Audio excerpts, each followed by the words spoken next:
Opo, kahapon po kasi attorney, kami nga po nanonood rin. Nung una, kasi nga gusto ho namin na mayroong po miyembro ng komite na magtanong ng malaliman, kumbaga to test the credibility of the witness. No? Unfortunately, Si Attorney Ryan ang nag-request kay VP Sara kung pwede niyang paunlakan yung EC Pilipinas na makipag-virtual meeting sa kanila. So anong pinapatunayan nun? Diba, kung kilala mo talaga si VP Sara, nagtatrabaho ka sa kanya for 3 years na at the time, bakit kailangan mo pa dumaan kay Attorney Ryan para magkaroon ng virtual meeting with VP Sara?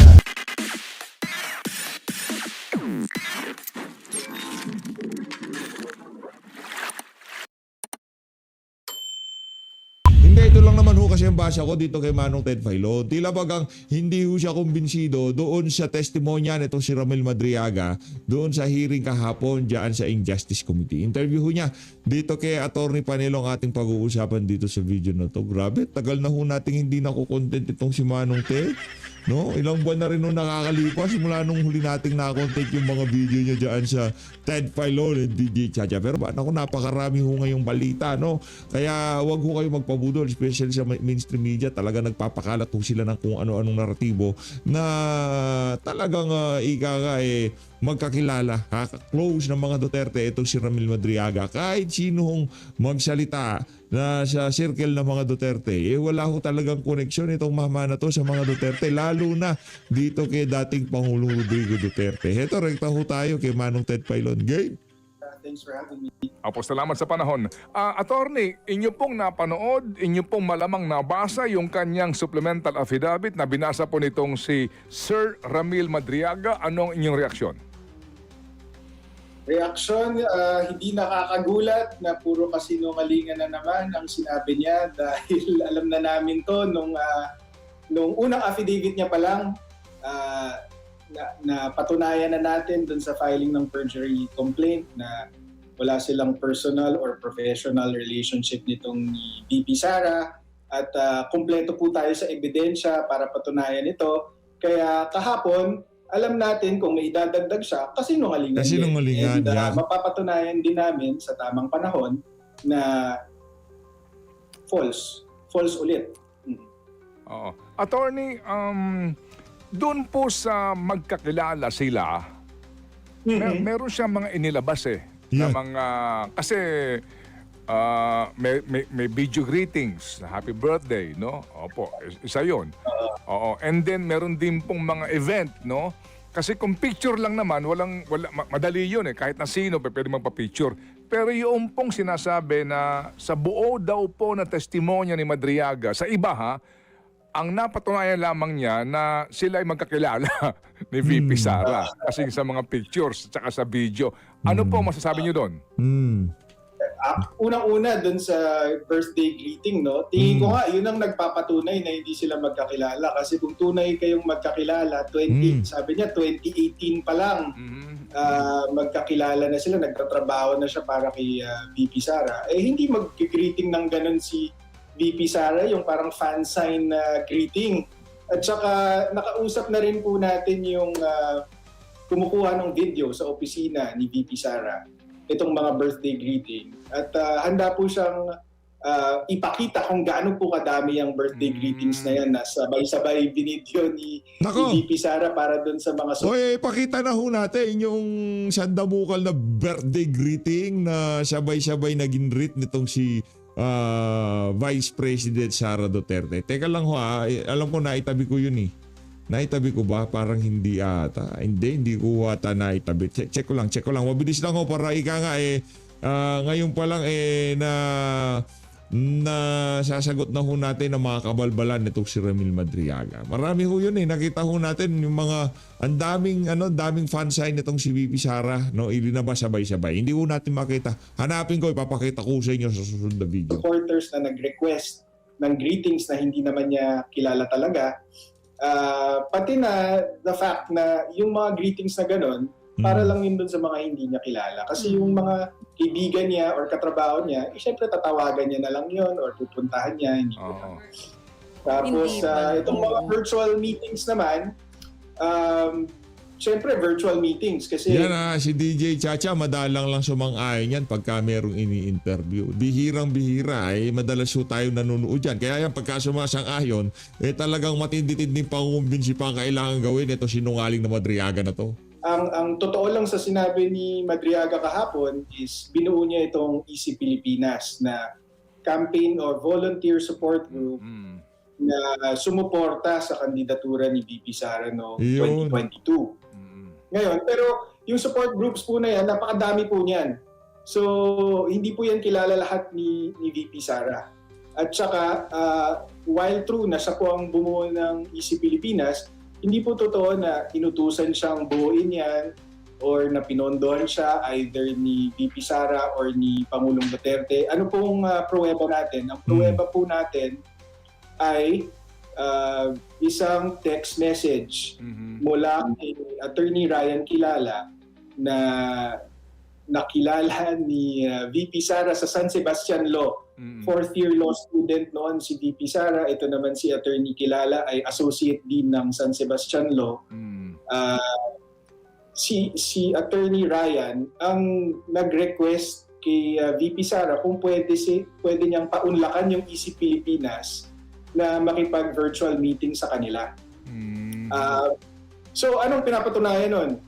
Diba? Kung kilala mo talaga si VP Sara, nagtatrabaho ka sa kanya for 3 years na at the time, bakit kailangan mo pa dumaan kay Attorney Ryan Yan. para magkaroon ng virtual meeting with VP Sara? Oo. So, ang importante ding malaman ng tao is... Nako, mabigat ho yung detalye na yun.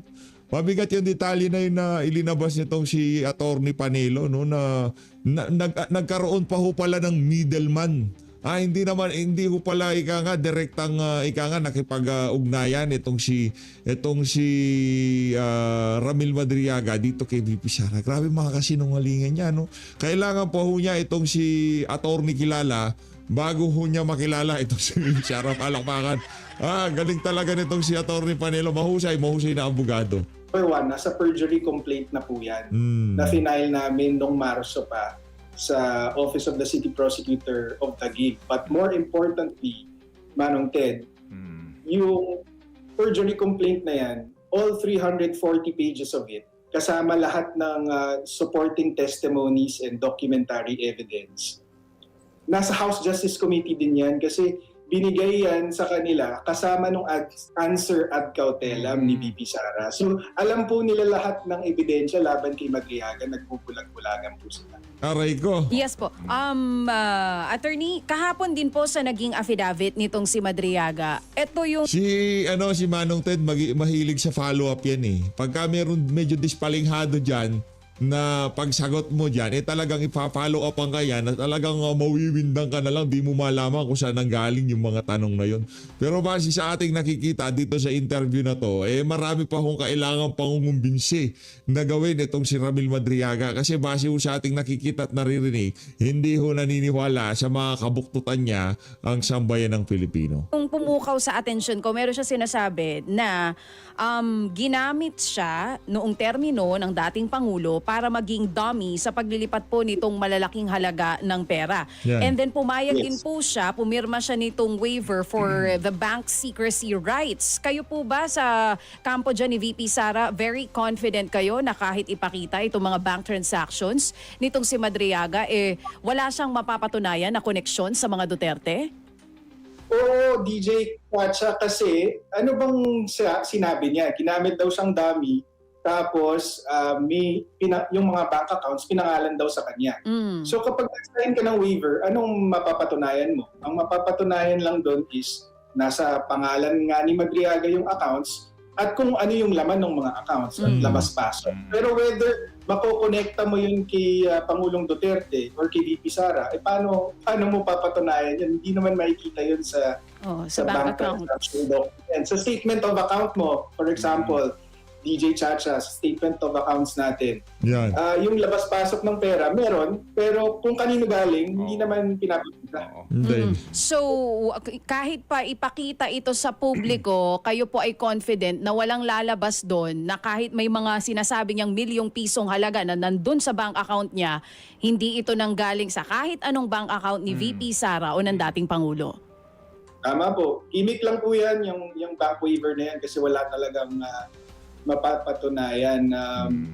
In fact, kung may mga kaperahan dyan na milyon-milyon, tandaan po natin, nakakulong yan si Ramil Madriaga for kidnap for ransom. Nako, yari.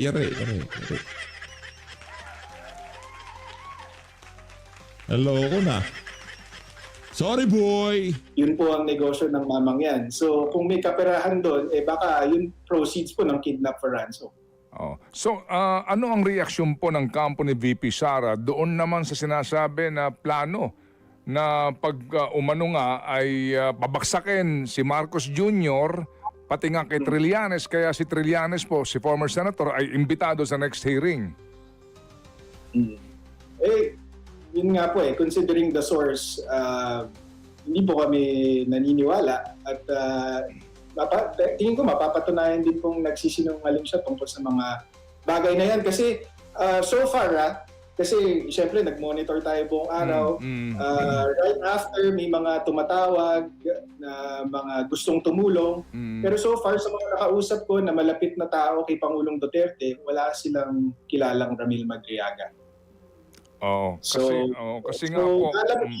Sa tamang panahon, ilalabas po namin yung mga pruweba na imposible yung mga nasabi ni Ramil Madriaga tungkol kay Pangulong Duterte, pati na rin kay VP Sara.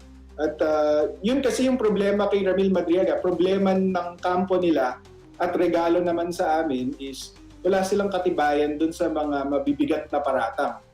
Ang napakita nilang na mga ebidensya nga is itong mga birthday greeting na hindi naman nagpapatunay na mapagkakatiwalaan ka ng sensitibong trabaho. Diba? Intelligence work daw, in security, transporting cash. Diba? Bakit naman siya pagkakatiwalaan? Ang daming VP, SPG, OVP, DepEd officers and personnel na maaring pagkatiwalaan sa mga ganong klaseng sensitibong trabaho. Meron na po tayong certification mula sa mga opisinang yon na wala pong Ramil Madriaga na konektado o empleyado. Opo. Kahapon po kasi, attorney, kami nga po nanonood rin.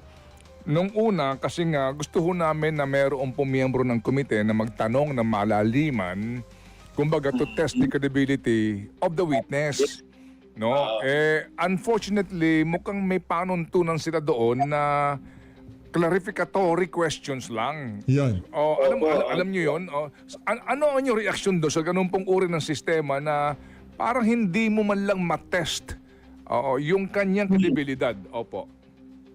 Ang pinapatunayan nun, Manong Ted, is sinisiraan lang nila si VP doon sa, di ba pinapakita nila yung upuan niya, yung upuan niyang walang nakaupo. Di ba may reserve silang upuan para kay VP Sara doon sa hearing, tapos mayat-maya pinapakita nila na hindi dumalo si VP Sara kahit binigyan natin siya ng pagkakataon. So, pinapatunayan lang ng proseso na ginamit nila kahapon na walang punto. Kasi kung pumunta doon si VP Sara to test the credibility of Ramil Madriaga, hindi pala pwede. Hindi naman pala pwedeng mag-probing questions. At sa akin, katawa-tawa din na meron pa silang moro-moro doon na may isang congresswoman na nagsabi na nag-plea siya sa members ng committee na let's confine ourselves to the impeachment complaints. Wag na tayong magtanong ng probing questions kasi hindi natin trabaho yan. Pero bawal mag-probing questions, pero isang supplemental affidavit na mas mahaba pa sa original affidavit na hindi naman kasama sa impeachment complaint, pwede. Tapos, hindi mo pwedeng i-test yung credibility ng mama doon sa supplemental affidavit. So, di ba? Naglolokohan lang sila doon. Attorney Salvador, singit lang po ako, Manong Teda. Ang sinasabi... Gusto ko to si DJ Chacha ngayon eh. Gusto ko yung mga ano niya, yung pagbira niya dito sa issue na to. Palakpakan muna natin si DJ Chacha. nila dyan even before pa. Oh, Gusto ko yan. marinig tugon nyo dito eh. Oh, yan. Clarificatory hearing ito, ang cross-examination kay Madriaga ay sa Senado pa daw po mangyayari kung aakyat sa Senado ang impeachment. Anong tugon nyo po doon? Hindi, yun nga. Tama naman po yun. Pero ang masama is ginagamit nila yung paggamit ni VP Sara ng karapatan niya na hindi dumalo sa House Justice Committee bilang sandata. Diba, ginagamit nilang weapon ito na kita mo, duwag to, hindi sila nagpapakita sa hearing kahit binigyan sila ng pagkakataon. Pero sabi ko nga, sila yung duwag, sila yung takot kasi ayaw nilang lumaban ng patas. Kasi kung patas ang labanan, hindi nila matatalo si VP Sara sa impeachment man o sa election. Okay, so sir, bakit ba ayaw humarap ni VP Sara dyan sa hearing na yan? Kahit na po tanggalin mo si Madriaga sa equation, bakit ayaw niya humarap? Ayan. Ano pa pong punto kasi? Diba, Nako. pre-judge na po ito eh. Pre-judge na eh, Halatang-halata oo. naman po. So ano pang mangyayari doon? Hindi ba? Parang aapihin lang siya doon. Aapihin lang. Diba? Puro kalokohan lang sasabihin nila, no? Mag-grandstanding lang si Luistro, magbibida-bidahan lang to si Benny Abante, magbabanal-banalan lang si Benny Abante, di ba? Hindi naman niya mailalabas Alam na natin yan. yung mga gusto niyang sabihin. Kaya katulad kahapon, diba? Hindi naman niya cross-examine pala itong si Ramil Madriaga. So ano pong punto? Kaya namang gawin yun sa Senate, sa isang proper trial, kung saan umaasa ang kampo ni VP Sara na mas patas ang labanan. Okay, so anticipated ni VP Sara na yung bloodbath na binabanggit niya mangyayari in the Senate, meaning papanik ito in the Senate na impeachment complaint. Posible. Actually, meron akong kwento. Yan. Ito, Meron ako. Ano? Okay. dito, kasi yung pangalawang impeachment po, just to clarify, hindi po ako kasama sa impeachment defense team. Ang mandato ko po kay VP Sara, abogado po niya ako para dun sa perjury complaint na namin sa kay Ramil Madriaga. Pero ito po ako dyan tungkol sa bloodbath comment. And it's in relation to what you asked. Nung first impeachment complaint pa lamang, di ba ho, na-transmit na po sa Senado. Tapos, kakatapos lang po ng eleksyon at magsisimula na po dapat yung impeachment trial. So, hindi pa po ako nagtatrabaho ng para kay VP Sara. Pero nag-text po ako sa kanya na, baka dahil bago na yung composition ng Senate, baka dahil mas marami ng kakampi, baka ma-dismiss ito on technical grounds. Kasi meron namang mga basihan and pinatunayan ito ng Supreme Court. Tapos sinabi niya na, no, but I want a bloodbath. Diba? So when she says bloodbath, mukhang she's really referring to a Senate trial. Okay, sige po. So, ano ang balak niyo ho ngayon? Meron ng pending na perjury case kayo sa RTC. Ano ngayon ang balak ninyo? Considering nga po na kahapon on live proceedings, napanood natin tong inyong tingin ninyo perjured po na witness. Yes, so clarify ko lang po, Manong Ted, yung perjury complaint na final namin ay nasa Office of the City Prosecutor of Taguig pa. Hindi pa ito Wala pa sa RTC. I'm sorry. Opo. Go ahead, sir. Go ahead. Opo. Pero tama po kayo na yung testimonya ni Madriaga kahapon is under oath. Dahil nga po puro kasinungalingan yung sinabi niya, perjurious din po yun. So hindi ko pa po nakakausap si VP Ngayon, kung medyo malaki-laki yung mga laman dun sa account niya, anak na to ko malaki-laki danyo siyang ibabayad niya dito sa kampo ni VP Sara, di ba? Kunyari, may laman yun na yung mga kinita niya dun sa trabaho niya, dun sa pinagkakakitaan niya. Since 1997, di ba? Marami tayong danyos na aanuhin dyan, di ba? Siguro dapat maghanda ng danyo si VP Sara dyan mga 50 million. Kaya ni Madriaga yan, anak ng toko. Diba? Merong FJ Cruiser, merong sandamukal na sasakyan, merong BMW na motor. Sarah, tungkol sa whether magpa-file kami ng panibagong perjury complaint, pero posible pong mangyari yun. Oh, sige. So, attorney, salamat po at sa short notice kayo Wala wala tayong follow-up. Manong, wala follow-up. Gusto ko ng follow-up eh. napapayag na makuhanan po namin ng panig sa Pagka walang tinatago, ganyan talaga. Diba? Mabilis pa sa alas 4, pwedeng interviewin. sa nangyari po kahapon. Regards po kay Attorney Sal. Attorney. Yes sir, salamat. Anytime po. Opo. Thank you. Salamat sa Opo. Ayun na nga mga kababayan, dito sa bahagi ng video natin na to, tuloy ho tayo dito sa interview nitong si Atty. Panelo Jr. dito kay Ma'am Figure. Vice President Sara Duterte. The VP faced about his appearance, calling him the weakest link in her impeachment case. Let's get on point with Attorney Paulo Panelo, who serves as Duterte's legal counsel in her perjury complaint against Madriaga. Attorney Paulo, good to have you. Good evening, Welcome to the Pinky. show. Maraming Thanks salamat for po. having me.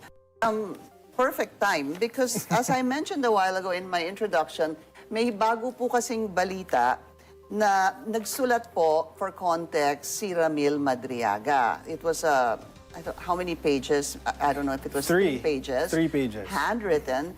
And basically saying this, I will try to that there is a plan, basically, to assassinate a plan by former President Rodrigo Duterte to assassinate PBBM in the event that he does not go away. Give way. Give way, rather, sorry. To VP Give Sara. way to Vice President Sara Duterte to become president. Because apparently, medyo kakabasa ko lang po kasi, there was supposed to be a deal Right. beforehand that BBM was supposed to vacate the post by 2025. Ibig sabihin, midway doon sa 6 years, aalis si BBM, papalit si VP Sara, at kapag hindi ito in-honor ni BBM, ay either i-assassinate siya through poisoning, magkaka-people power, and etc. A lot of other things. That's part of the letter. First of all, your reaction to that? Yeah, this is exactly what I mean when I say the more Madriaga talks, the better for VP Sara's defense. Because this is clearly unbelievable. Not a word of what he said was true. And yeah, if he executes an affidavit or even he swears on this testimony tomorrow, then we'll be happy to refute it point by point. But yeah, I've always said that allowing him to testify before the House Justice Committee will only reveal his lack of credibility and expose his lies. But he succeeded in doing that even before appearing before the House Justice Committee. So, Via this letter? Via this letter, yes. Okay. While it can appear outrageous for someone like you, there could be other sectors that might believe in this because nga, again, may usapan daw, sila, si Pangulo, dating Pangulong Rodrigo Duterte, PBM, the Vice President, the then Mayor Sara Duterte, hanggang 2025. Meron pa kasing hanggang 2025 para the Vice President takes over as President and thereafter she will still be eligible to run again in the next election. So there could be people who would actually really believe this, but how important, I guess, is it for maybe someone else to confirm this narrative or this accusation of Ramil Madriaga? Or siya lang ba? For you, natatawa na lang ho kayo? Yun ang totoo, natatawa na lang ako.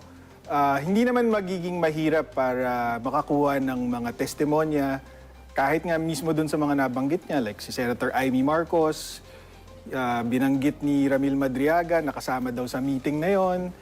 I don't know how we can get the testimony of PRRD, for example, who's in The Hague, but I'm sure we can get people close to the president that might have personal knowledge about these things. And of course, the vice president. And tomorrow, if he supplies more information, because there's a Mahaba-haba lack din of kasi dates, diba?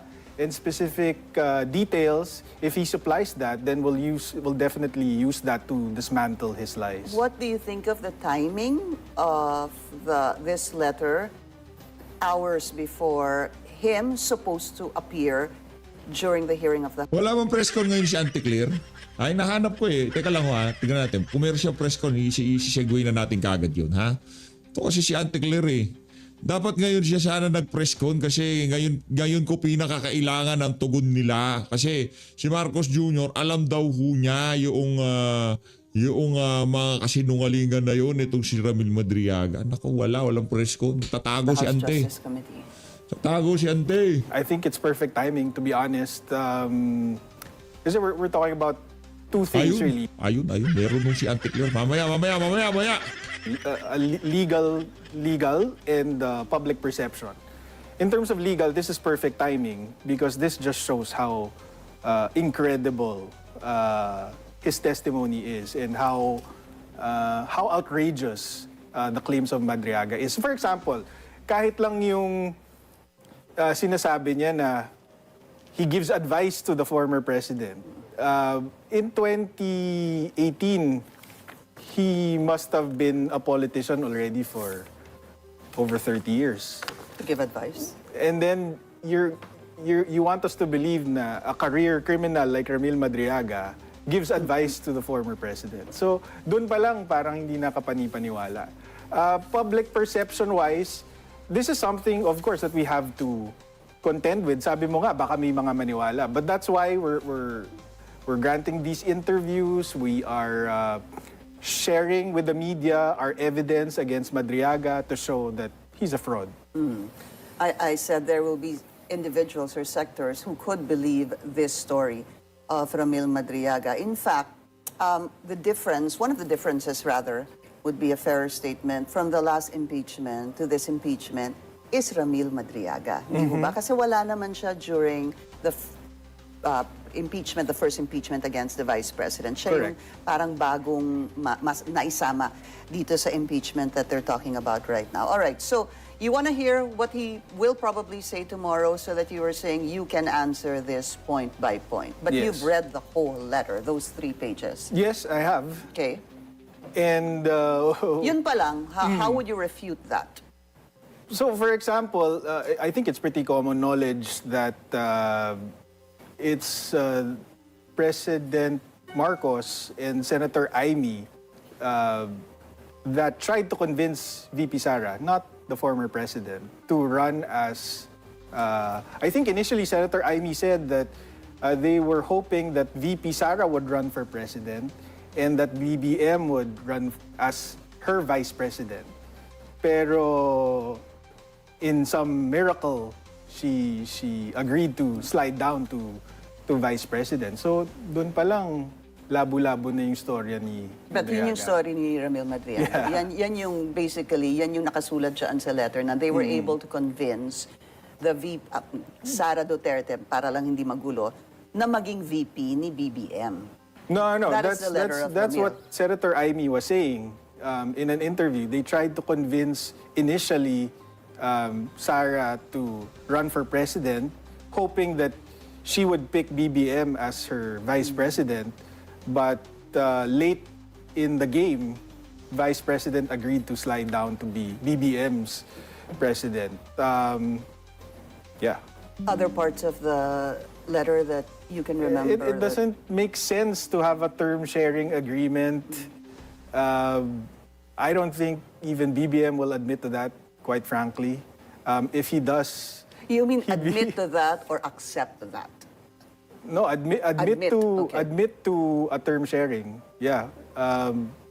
And PRRD, from what I recall, had no confidence whatsoever with BBM. So I don't think he would endorse such a plan. to have BBM President and VP Sara as her Vice President. If I recall correctly, PRRD wanted her daughter to run for President. All right, so let's see what if this will actually even form part of tomorrow's hearing, because we understand, of course, that during the first hearing last March 25, there were certain documents that were asked and subpoenaed from various groups, individuals, and agencies. All right, what are your expectations tomorrow? Because the Manila RTC, I believe, had approved the Ramil Madriaga to actually make it to the House of Representatives tomorrow via the Justice Committee. Do you have any concerns about that? No real concerns on our part, legally speaking. We know that he's lying. We know that everything he's saying is fabricated. So the more that the House Justice Committee members question him and the more he provides answers, that just gives us more ammunition. Even if, we're not allowed to cross-examine him, or I should clarify that should be VP Sara and her impeachment defense team, which I'm not part of. But even if without VP Sara's intervention, or her Malabo na defense, ho. Para sa atin, malabo na ho itong impeachment na to. Base dito sa pinakahuling hearing, kung sino man na magtatangka na bumoto dyan, magdadalawang isip mo ho. Ay dyan sa pagka napunta na sa plenaryo. Pupunta sa plenaryo yan. Sigurado ho natin yan. Pero mataas ho ang chance na hindi ho sila makakuha ng boto.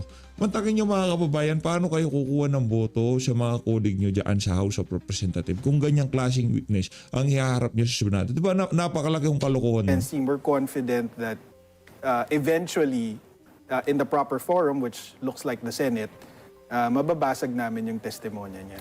Attorney, though, if Ramil Madriaga shows up tomorrow, and then they start reading his affidavit that he actually also submitted to the Office of the Ombudsman to investigate the Vice President, hindi ho ba? What is your position on having them read out the affidavit during the House Justice Committee? Would that still be in the context, the jurisdiction of the House Justice Committee? Kasi nagkakaroon nga ng problema na ito ba yung nagiging mini-trial o hindi? Up to what point do you think is legal and logical and valid that they talk about his affidavit and what he knows? Well, I think Justice Ascuna was the one who said that the appropriate thing to do is just to ask him to confirm that he executed his affidavit and he affirms the truthfulness of the affidavit. I agree.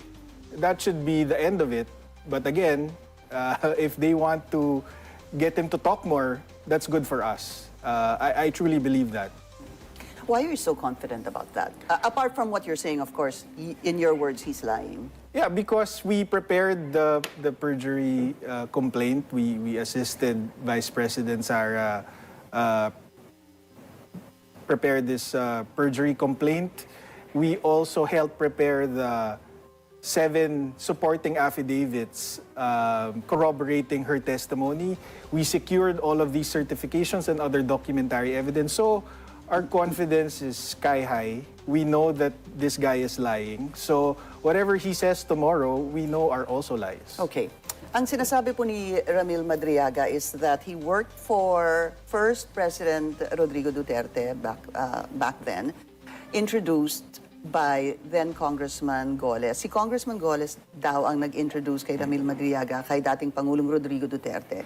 And then eventually he was part of, I think basta parang a civilian part of the National Security Council, if I'm not mistaken. And then, at some point, the former president introduced Ramil Madriaga to then Mayor Sara Duterte. Correct. Tapos pagkatapos noon, he claims that siya nga ang bumuo nung tinatawag na, hindi ba, yung Vice Presidential Protection Security Group, the Yes, VPSPG. Yeah. And again, natatawa po kayo Yeah. doon. Bakit po? Well, it never happened. The introduction from PRRD to VP Sara never happened in 2018. And this guy, Madriaga, is not part of the AFP or DND hierarchy. And yeah, the formation of the VP-SPG was a completely internal matter.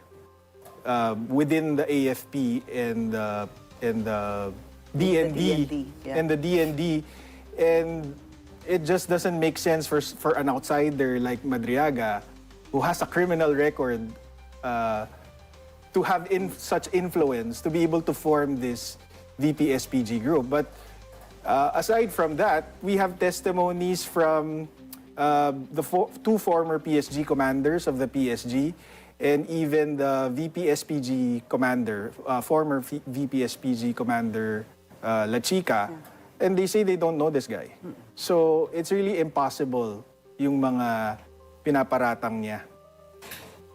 There's an issue about cell phones. There's supposed to be 3 cell phones, 2 or 3 cell phones that was supposed to be in his possession. It seemed Mr. Ramil Madriaga. That supposedly will show whatever and debunk your claim or the Vice President's claim that they even know each other. There are supposed to be text messages that may prove this, because ang claim po nga niya is that he delivered money to individuals.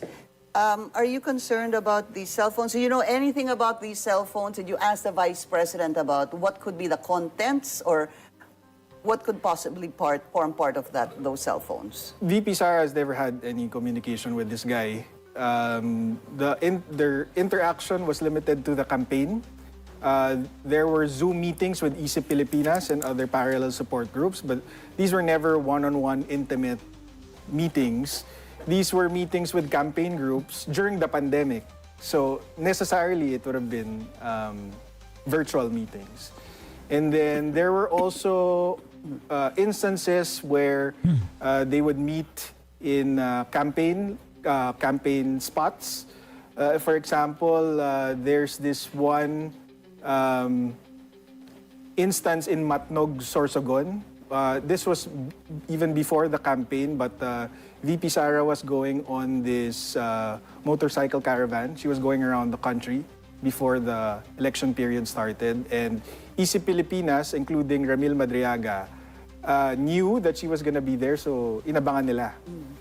So there's this picture and video going around where VP Sara handed over a flag to Ramil Madriaga, and people online, at least those who are critical of the Vice President, claims that this is proof that they knew each other. Right. But really, the handing of the flag is a campaign regular. It's a regular thing that VP Sara did during her stops in the campaign, and she actually asked Attorney Ryan Kilala, who was a former associate dean of San Sebastian, where the Vice President took up her law.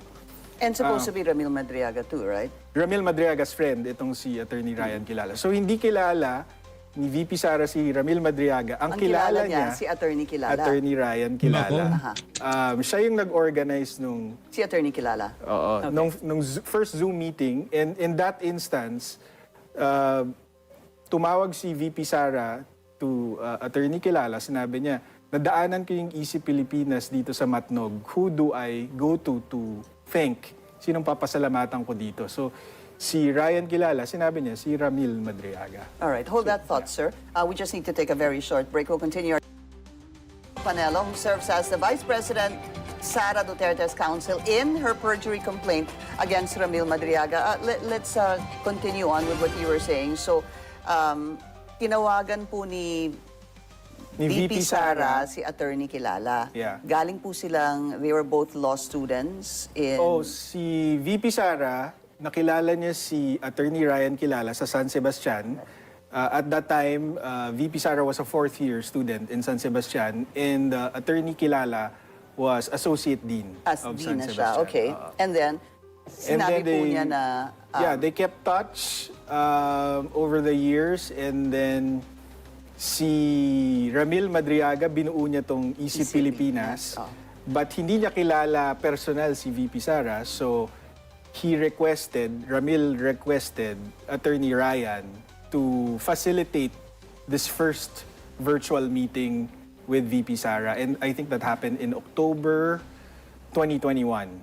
So, yun pa lang, that testimony from Ryan Kilala, dismantles Ramil's claim na inutusan siyang ibuo yung Isip Pilipinas because hindi niya nga kilala si VP Sara. Kung kilala niya, di sana hindi na niya kailangan dumaan kay Attorney Ryan to organize that first virtual meeting. Yeah. What else was Attorney Kilala saying? Naku, walang follow-up si Ma'am Pinky doon. Tama, sabi siguro niya, tama nga, nagme-make sense. Kung kilala niya talaga, bakit kailangan pa sa kilala? About Ramil Madriaga. Well, he was actually, I think people close to the Vice President during the campaign cautioned him kung bakit siya nakipagkaibigan dito kay Ramil Madriaga, considering that Madriaga was known to have a criminal record na kulong yan for kidnapping for ransom. Na-acquit lang siya sa Supreme Court on reasonable doubt in 2003. But still, 2003, yeah. that's still an acquittal. Yes, but it was based on reasonable doubt only. But that is the law. Yes, that is the for law. sure, but It's not sure. It is the law. You have to be proven beyond reasonable doubt. I think that's why he was acquitted. Okay. Of course, we know that, but may bahid ng criminality. That's what I'm saying, and that's a reputation he had. Ma'am Pink, ikaw ang bahala kung gusto mong paniwalaan si Madriaga. Ikaw ang bahala, Ma'am Pink. So, people close gusto to maniwala dyan, the Vice nasa President iyan. and close to Ryan Kilala actually cautioned him na, uy, nakikipagkaibigan ka dyan, safe ba yan? But Attorney Ryan thought na, nakulong na siya before, siguro naman hindi na siya, mag-iingat na siya, he wouldn't involve himself in these things. But lo and behold, the PNP anti-kidnapping group itself labeled him as one of the top 5 most wanted kidnappers in the country and labeled the kidnapping for ransom, Madriaga kidnapping for ransom group as one of the most dangerous criminal syndicates in recent history. Ayun na nga mga kababayan, wala hong walang diin yung mga follow-up. Ayaw ho natin, malalamya yung follow-up nitong si Ma'am Pinky. As always, maraming salamat po sa pag-support sa PH Update. Mag-ingat po kayo lahat. Manlada Pilipinas. Maraming salamat mga kababayan.